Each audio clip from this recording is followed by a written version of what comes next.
Now, the past couple of days have been pretty difficult. Tensions are really high, not only on Cornell's campus, but nationwide.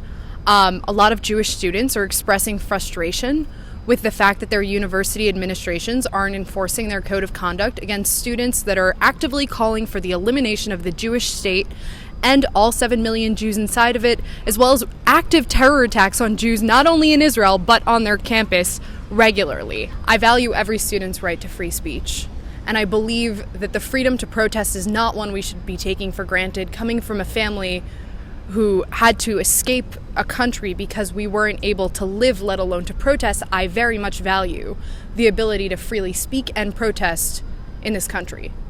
That said, I also do believe that we have a set of rules for a reason, and there should be order on campuses. And what we're seeing right now with encampments is complete anarchy. People are defying these rules in a way that does not in any way further the cause.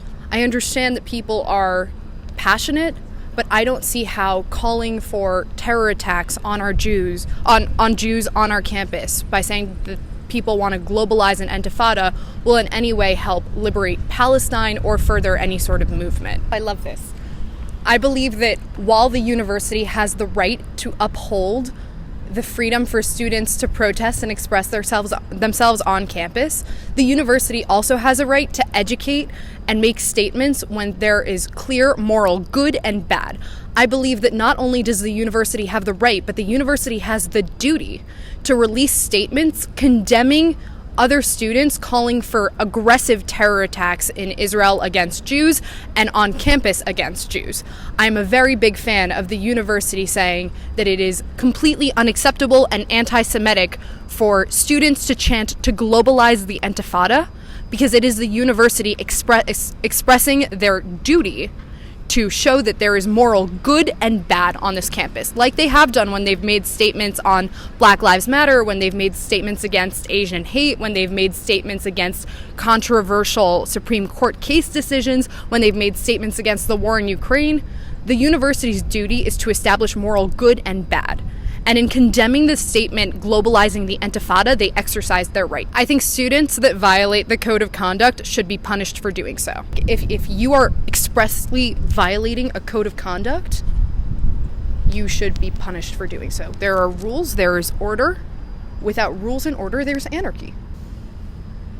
I don't know. I, honestly don't know what's going on behind closed doors. And I've tried to figure it out, but I feel like I can't answer that question because I don't know what's going on. I mean, today alone, we were supposed to have an event on the Art Squad. This is an event that we have every single year. It's called Shuk. It's supposed to be reminiscent of the market in Israel, and we usually have big Israeli flags, and we do this every year. We've done it for years, and it's always on the Art Squad in the center of campus, and it's supposed to show a message that we as Jews and as Zionists are not afraid to express ourselves. This year, unfortunately, we had to move our event from the Art Squad to the Ag Quad. A substantially lower amount of students came. And it was really upsetting to me to see the fact that Jewish students no longer felt comfortable expressing and being proud of their Zionist identities, which, despite the minority might have you believe, is a key part of most Jews' identities. And it's really upsetting to see that Jews only feel comfortable being outwardly Jewish on campus at this point if they renounce their Zionist identities.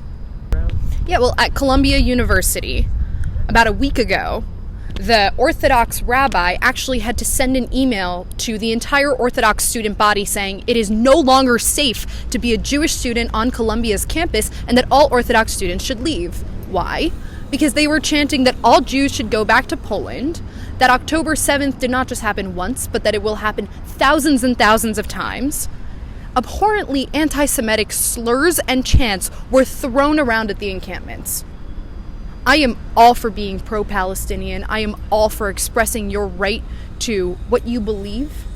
But to go after a religion and to go after students in a way that creates a hostile environment on campus where Jewish students can no longer attend school, where Jewish students need to graduate on Zoom, is absolutely everything against what our country and our institutions should be standing for. So if you're asking me what I think about Columbia right now, I am absolutely terrified and disgusted by the university administration and the fact that Jews are no longer safe on some college campuses. Hopefully not ours.